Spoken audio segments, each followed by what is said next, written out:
Puji Tuhan, salam sejahtera bagi Bapak Ibu Saudara sekalian. Kita kembali bertemu dalam Renungan 79. Resilient, saya tangguh dalam Tuhan.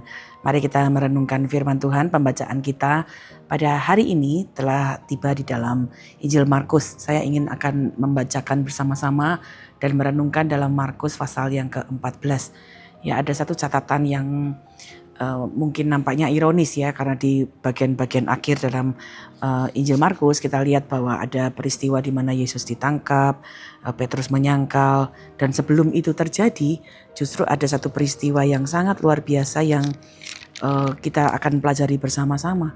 Di tengah semua penyangkalan, ya, pengkhianatan yang akan terjadi, justru ada seorang wanita yang pada Markus 13 tidak dituliskan identitasnya, yang menunjukkan kasih yang paling murni kepada Tuhan Yesus. Dan kita akan membaca di dalam Markus pasal 14 ayat yang ketiga. Saya bacakan demikian. Ketika Yesus berada di Betania, di rumah Simon si kusta dan sedang duduk makan, datanglah seorang perempuan membawa suatu buli-buli pualam berisi minyak narwastu murni yang mahal harganya. Setelah dipecahkannya leher buli-buli itu, dicurahkannya minyak itu ke atas kepala Yesus. Ya, ini adalah satu peristiwa yang sangat istimewa yang kita bisa belajar. Tadi saya sudah katakan, seorang wanita yang luar biasa dan hadir, ya, datang lalu menuangkan minyak yang sangat luar biasa, minyak yang sangat harum, ya, dan mengurapi Yesus. Ini adalah sesuatu yang luar biasa karena dia mencurahkan minyak ini. Kalau ayat yang ketiga tadi mengatakan mencurahkannya ke atas kepala Yesus. Ada satu hal yang sangat luar biasa, dan dalam Injil yang paralel di dalam Matius pasal 26, Yohanes pasal 12, ya, ayat ini menuliskan bahwa wanita ini adalah wanita yang telah mengalami kasih Tuhan, mengalami kemurahan Tuhan, mengalami kebaikan Tuhan, sehingga dia memberikan kasihnya kepada Tuhan. Ini satu catatan yang sangat istimewa, ya, bagaimana kita yang mengalami kasih Tuhan, ya, kemudian juga belajar mengasihi Tuhan, ya, berterima kasih untuk kebaikannya, dan dengan jalan bagaimana kita mengasihi Tuhan dengan kasih yang murni, ya. Mazmur 116 ayat 12 berkata, bagaimana akan kubalas kepada Tuhan segala kebajikannya kepadaku. Ya, ini adalah sebuah renungan kita yang sudah menerima kasih Tuhan. Apa yang kita lakukan dan apa yang kita belajar dari renungan hari ini, kasih yang murni, dasarnya kita dapat temukan dalam Mazmur 116. Ya, karena sudah merasakan kebaikan Tuhan sehingga wanita ini, ya, mau memberikan kasih yang murni kepada Tuhan. Nah, dua hal yang kita belajar. Bentuk kasih ini seperti apa? Apa yang kemudian kita belajar dari kasih yang murni? Pertama, kasih yang murni itu rela memberi. Ya, tadi kita sudah membaca bahwa minyak-minyak yang diberikan itu mahal harganya. Ayat 5 dituliskan minyak ini bahkan dapat dijual seharga 300 dinar lebih. Ya, sebuah harga yang mahal, dan bahkan dikatakan diperkirakan setara dengan upah 1 tahun kerja, ya. Ya, secara logika ekonomi, ya, ini mungkin tindakan yang seolah-olah nampaknya pemborosan, ya, tetapi hari itu, ya, peristiwa ini kita bisa belajar Yesus itu melihat jauh lebih dalam hati yang ada dalam wanita ini. Kenapa dia mau memberikan itu? Ya, karena Yesus tahu bahwa dia menyerahkan yang terbaik. Orang-orang yang ada di tempat itu berpikir, wah, ini boros, ini bisa dijual, bisa diberikan kepada orang miskin. Tapi Yesus melihat hal yang lain. Dia melihat hatinya, ya, yang penuh dengan ucapan syukur. Itu sebabnya kasihnya menjadi kasih yang murni. Ayat 6, tetapi Yesus berkata, biarkanlah dia. Mengapa kamu menyusahkan dia? Perhatikan kalimat ini.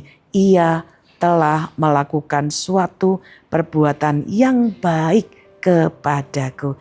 Ya, Bapak Ibu, Yesus memberikan pujian. Wanita ini memberikan kasihnya yang murni. Kasih kita kepada Tuhan, ya, dapat kita tunjukkan dengan begitu banyak cara. Kadang-kadang kasih kepada Tuhan itu tidak masuk akal bagi dunia ini. Ya, ketika kita memberikan penyembahan, mungkin kita memberikan persembahan kita, memberikan waktu kita, memberikan tenaga kita.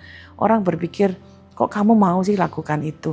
Mengapa kamu mau repot-repot lakukan itu?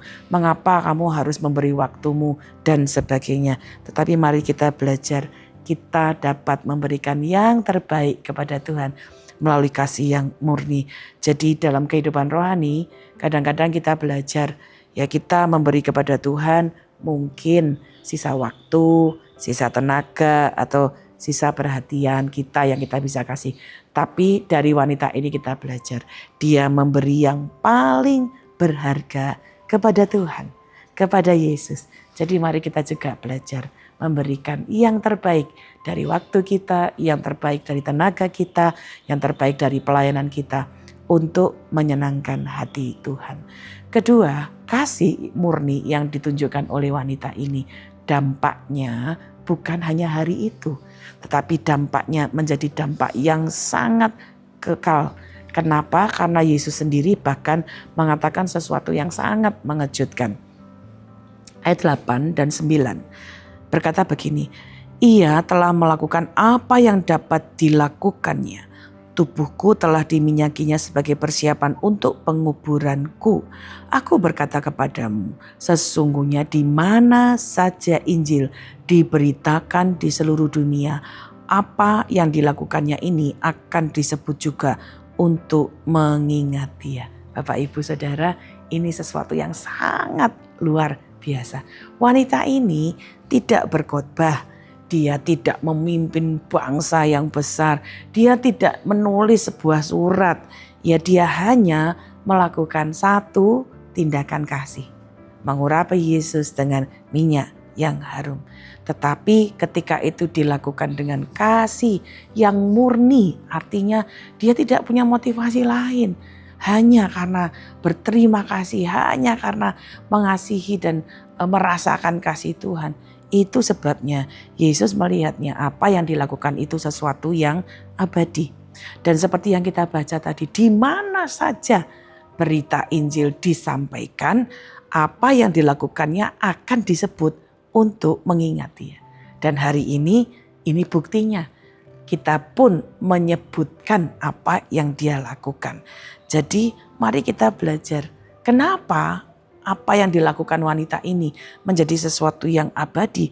Karena Yesus sendiri berkata apa yang dia buat ini persiapan untuk penguburan. Tanpa wanita ini sadari, ya dia lakukan ini sebagai persiapan penyaliban Yesus. Kemudian Yesus melihat apa yang dia lakukan itu sebuah tindakan yang keluar dari hatinya. Sekali lagi, kasihnya yang murni, kasihnya yang tulus. Jadi ini yang kita belajar, Bapak, Ibu, Saudara. Apapun yang hari ini kita bisa lakukan untuk Tuhan, ya sebagai persembahan karena kebaikan Tuhan. Mungkin kita menyanyi, kita melayani Tuhan di gereja, di rumah kita, melayani melalui profesi kita, melayani Tuhan melalui pekerjaan kita, melayani Tuhan melalui pekerjaan kita. Lakukan yang terbaik, lakukan yang sungguh-sungguh menyenangkan hati Tuhan, supaya apa yang kita berikan itu jadi persembahan. Ketika kita memberikan persembahan untuk Tuhan, mari berikan yang terbaik. Biarlah itu menjadi satu gambaran kasih yang murni. Bagikan kasih kepada orang-orang di sekitar kita. Bagikan kasih melalui pelayanan apapun yang kita bisa lakukan. Karena apa yang kita kerjakan kalau dengan hati yang murni, Tuhan yang melihatnya, Tuhan yang menilainya, dan Tuhan yang memberkatinya. Ibrani 6 ayat 10 berkata, sebab Allah bukan tidak adil sehingga ia akan lupa akan pekerjaanmu dan kasihmu yang kamu tunjukkan terhadap namanya oleh pelayanan kamu kepada orang-orang kudus yang masih kamu lakukan sampai sekarang.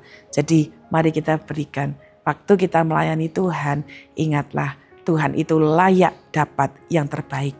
Karena itu waktu kita mau lakukan apapun, siapkan sebaik mungkin tubuh, jiwa, roh kita. Siapkan yang terbaik yang kita bisa lakukan. Biar itu jadi persembahan yang menyenangkan hati Tuhan. Karena kemudian kita dapat belajar Tuhan tidak pernah menyia-nyiakan apa yang dipersembahkan. Itu dinilai dan diberkati oleh Tuhan. Jadi hari ini biar kasih yang murni bukan saja dimiliki oleh wanita yang tidak tertulis namanya dalam Markus pasal 14. Tapi kasih yang murni Tuhan dapati kita lakukan dalam hidup kita. Apapun yang Tuhan izinkan kita kerjakan dengan tangan, kita pikirkan, kita usahakan, lakukan yang terbaik. Jadi persembahan yang hidup, yang kudus, dan yang berkenan kepada Allah. Puji Tuhan. Terima kasih Bapak Ibu telah mengikuti Renungan 79. Kiranya ini dapat menjadi berkat untuk kita terus menghiasi hidup kita, memakai baju sirah keadilan dengan membagikan kasih yang murni, supaya dengan itu hidup kita dapat menjadi berkat.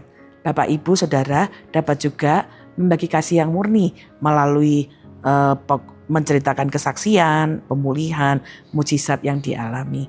Bagikanlah itu melalui chat di 0813-2742-080088. Bapak Ibu juga yang memerlukan bantuan doa, silakan menghubungi nomor yang sama. Mari kita berdoa. Bapak, kami mengucap syukur untuk teladan kasih yang murni yang sudah diberikan oleh wanita yang kami baca di dalam Markus pasal 14. Hari ini berikanlah kami juga kekuatan yang sama untuk memberi yang terbaik kepada Tuhan. Supaya apapun yang kami lakukan, apapun yang kami kerjakan boleh menyenangkan hati-Mu Tuhan. Beri kami kekuatan untuk belajar memberi yang terbaik kepada Tuhan. Sehingga dampak yang kami lakukan adalah dampak yang kekal, dampak yang abadi dan menjadi berkat bagi banyak orang. Berkati keluarga GPDI El Shaddai Magelang supaya melalui hidup kami menjadi persembahan yang menyenangkan hati Tuhan. Seluruh keluarga GPDI El Shaddai Magelang mau bersyukur kepada Tuhan dengan segenap hati, mau menceritakan segala perbuatan-Mu yang ajaib, mau bersukacita dan bersukaria karena Engkau bermazmur bagi nama-Mu yang maha tinggi. Di dalam nama Tuhan Yesus Kristus kami mengucap syukur dan berdoa. Haleluya. Amin.